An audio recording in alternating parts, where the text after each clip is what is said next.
আসসালামু আলাইকুম। আমি প্রথমে আপনাদের বলি আমাদের আজকে ৩টা ল হয়েছে, খুব গুরুত্বপূর্ণ সবগুলাই। প্রথম যেটা হয়েছে সীমানা নির্ধারণ সংক্রান্ত। আপনারা জানেন যে গত ফ্যাসিস্ট সরকারের আমলে ইচ্ছামতো নির্বাচনী এলাকার সীমানা নির্ধারণ করা হয়েছে। এগুলি নিয়ে বিভিন্ন রাজনৈতিক দলের পক্ষ থেকে কমপ্লেইন আছে। এখন আমাদের সীমানা নির্ধারণ সংক্রান্ত যে আইন আছে সেখানে একটা ক্ল্যারিক্যাল মিস্টেকের কারণে এটা নিয়ে নির্বাচন কমিশন কাজ করতে পারছিল না। তো নির্বাচন কমিশন রিকোয়েস্ট করেছে, তারা এই আইনটা প্রপোজ করেছে। এখন আমরা ওই অ্যামেন্ডমেন্টটা করে দিয়েছি। এখন সীমানা পুনর্নির্ধারণ সংক্রান্ত নির্বাচন কমিশনের যে সাংবিধানিক দায়িত্ব আছে সেটা তারা ইচ্ছা করলে এই আইনটা আপনার গেজেট নোটিফিকেশন হওয়ার সাথে সাথে শুরু করে দিতে পারবেন ২-৪ দিনের মধ্যে। সেকেন্ড হচ্ছে, আপনারা জানেন গত মিটিংয়ে আমাদের উপদেষ্টা রেজওয়ানা হাসান বলেছিল আপনাদের যে সিপিসি সিভিল প্রসিডিওর কোড এটা নীতিগতভাবে অনুমোদিত হয়েছিল, আজকে চূড়ান্তভাবে অনুমোদিত হয়েছে। এটা খুবই গুরুত্বপূর্ণ একটা আইন। আপনারা জানেন বাংলাদেশের সিভিল মামলা নিষ্পত্তি হতে বছরের পর বছর, এমনকি যুগের পর যুগ লাগে। আমরা এখানে অনেকগুলা চেঞ্জ এনেছি, তার মধ্যে কয়েকটা শুধু গুরুত্বপূর্ণ চেঞ্জের কথা আপনাদের বলি। একটা চেঞ্জ হচ্ছে, আগে আপনার ইচ্ছা মতো অ্যাডজর্নমেন্ট বা মামলা মুলতবি করা যেত, শুনানি, এখন আর মুলতবি করা যাবে না।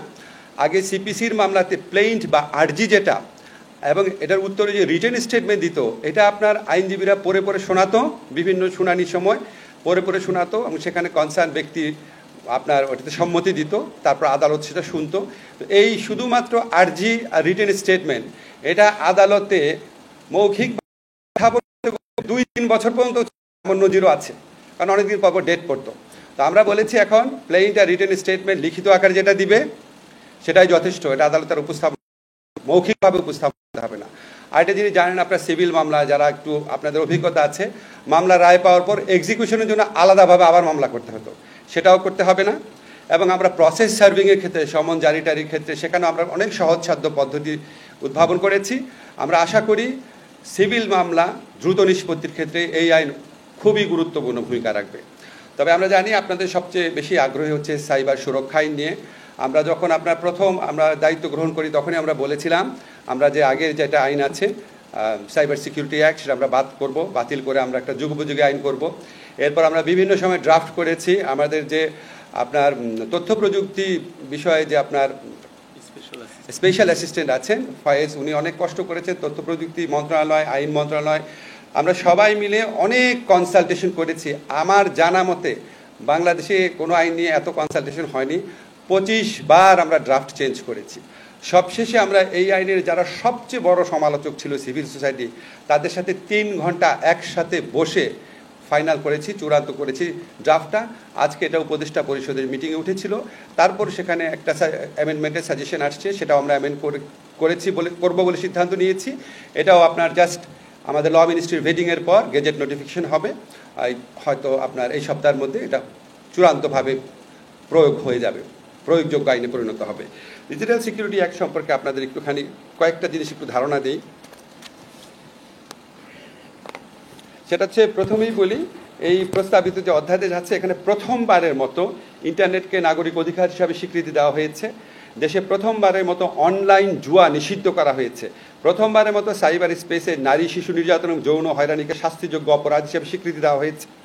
এবং এই আগের যে আইনটা ছিল ডিজিটাল সিকিউরিটি অ্যাক্ট, সেখানকার 9 এবং এই 9টা ধারায় ছিল কুখ্যাত ধারা। এই ধারাগুলোতে 95% মামলা দায়ের হয়েছিল। এই মামলাগুলো এখন স্বয়ংক্রিয়ভাবে বাতিল হয়ে যাবে। এছাড়া কিছু কিছু যে আর্টিকেল আছে সেগুলিকে পরিবর্তন করা হয়েছে এবং স্পিচ বা কথা বলে বা মতামত প্রকাশ করে যে অপরাধ, সেখানে মাত্র 2টা অপরাধ রাখা হয়েছে। একটা হচ্ছে নারী ও শিশুর প্রতি যৌন নির্যাতনমূলক কন্টেন্ট প্রকাশ, হুমকি দেওয়া, আর এটা হচ্ছে ধর্মীয় ঘৃণা ছড়ানো, যে ঘৃণা ছড়ানোর মধ্যে থেকে সহিংসতাকে উস্কে দেওয়া হয়। মানে ধর্মীয় ঘৃণাও এটাকে একটা খুব কঠোরভাবে সংজ্ঞায়িত করা হয়েছে যাতে ভুল বুঝাবুঝি না হয়, কেউ কাউকে হয়রানি করতে না পারে। ধর্মীয় উস্কানিমূলক বক্তব্য বা যে কোনো কন্টেন্ট যেটার কারণে সহিংসতা উস্কে যেতে পারে সেটাকে শাস্তিযোগ্য অপরাধ করা হয়েছে। এছাড়া আপনার দক্ষিণ এশিয়াতে প্রথমবারের মতো এখানে আর্টিফিশিয়াল ইন্টেলিজেন্সের মাধ্যমে যদি আপনার কোনো সাইবার অপরাধ করা হয় সেটাকে শাস্তিযোগ্য করা হয়েছে। আর ম্যাক্সিমাম আইনকে আপনার স্পিচ অফেন্সের ক্ষেত্রে বলি, আপনার যে 2টা স্পিচ অফেন্স বললাম না, যে নারী ও শিশুর প্রতি যৌন হয়রানিমূলক কন্টেন্ট প্রকাশ বা ধর্মীয় ঘৃণা এবং সহিংসতা সৃষ্টিকারী কোনো কন্টেন্ট প্রকাশ, সেটার ক্ষেত্রেও আমরা রক্ষা কবচ রেখেছি। এই ধরনের মামলাও কারো বিরুদ্ধে হলে এটা আপনার আমলিয়া আদালতে যাবে, যেই ম্যাজিস্ট্রেট এটা কগনিজেন্সে নেন সেখানে যাবে, যাওয়ার পর 24 ঘন্টার মধ্যে উনি যদি দেখেন এই মামলায় কোনো সারবত্তা নাই, তাহলে উনি ট্রায়াল স্টেজ মামলা বাতিল করে দিতে পারবেন। অর্থাৎ চার্জশিটের জন্য ওয়েট করতে হবে না। যদি দেখেন একদম সম্পূর্ণ ভুয়া মামলা, এই মামলার কোনো ভিত্তি নাই, উনি সাথে সাথে এটা বাতিল করে দেবেন, 24 ঘন্টার মধ্যে বাতিল করতে পারবেন। এছাড়া আমরা এই অপরাধগুলোকে আপনার আমলযোগ্য অপরাধ রেখেছি এবং কিছু কিছু ক্ষেত্রে আপোষযোগ্যও রেখেছি। একটু আপনাদের বলি, একটু সময় লাগছে। আপনাদের যে সমস্ত বিধান বিলুপ্ত করা হয়েছে, এটা হচ্ছে মুক্তিযুদ্ধের চেতনা, আগের আইনে যেভাবে উল্লেখ ছিল সেটা পড়ছি। জাতির পিতা বঙ্গবন্ধু শেখ মুজিবুর রহমান জাতীয় সঙ্গীত বা জাতীয় পতাকা সম্পর্কিত বিদ্বেষ, বিভ্রান্তি ও কুৎসামূলক প্রচারণার দণ্ড সংক্রান্ত যে বিধান, সেটা বিলুপ্ত করা হয়েছে। এই বিধানে প্রচুর হয়রানিমূলক মামলা হতো।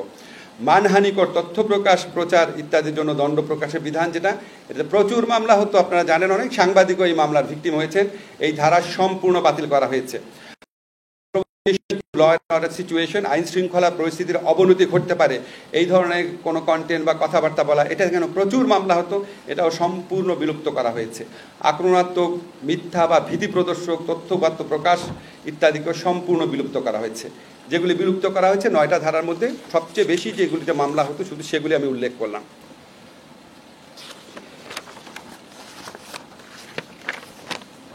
এই যে আপনাদের বললাম যে 9টা ধারা বাতিল হয়েছে, এই 9টা ধারাতে 95% মামলা বিগত ফ্যাসিস্ট আমলে দায়ের করা হতো। এই মামলাগুলো এখন থেকে স্বয়ংক্রিয়ভাবে বাতিল হয়ে যাবে, স্বয়ংক্রিয়ভাবে। এই যেদিন গেজেট নোটিফিকেশন হবে তার আগের দিন পর্যন্ত এই 9টা ধারায় যত মামলা হয়েছে তা স্বয়ংক্রিয়ভাবে বাতিল হয়ে যাবে।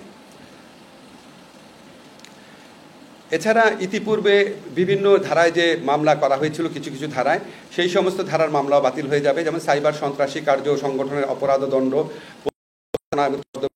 কারণে দণ্ড, এই ধারাগুলো কিন্তু আমাদের আইনে আছে, কিন্তু সংজ্ঞাটা এমনভাবে পরিবর্তিত হয়েছে যে আগের ধারার যে মামলাগুলো সেগুলি আর টিকে থাকবে না।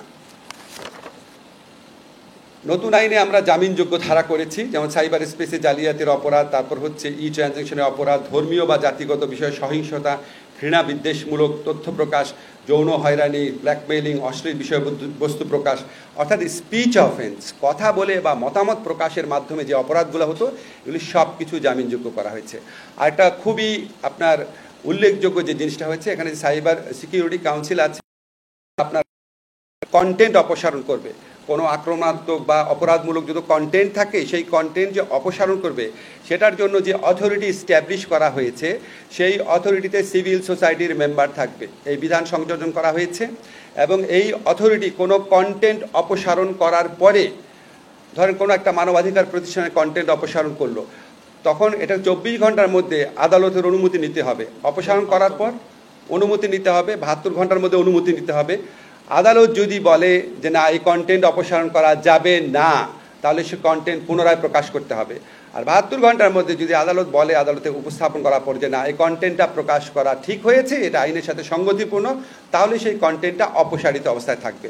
অর্থাৎ আমরা অনেকগুলো রক্ষা কবচ সৃষ্টি করেছি। আরেকটা রক্ষা কবচ হচ্ছে, যেই কন্টেন্টটা অপসারণ করা হবে সেটা সম্পর্কে জনগণকে জানাতে হবে। জনগণ সেন্সিটাইজ থাকবে, আসলে সরকার কি উদ্দেশ্যমূলকভাবে কোনো কন্টেন্ট অপসারণ করছে নাকি সত্যি সত্যি আইনগতভাবে যেটা প্রকাশ করা যায় না সেরকম কন্টেন্ট অপসারণ করছে।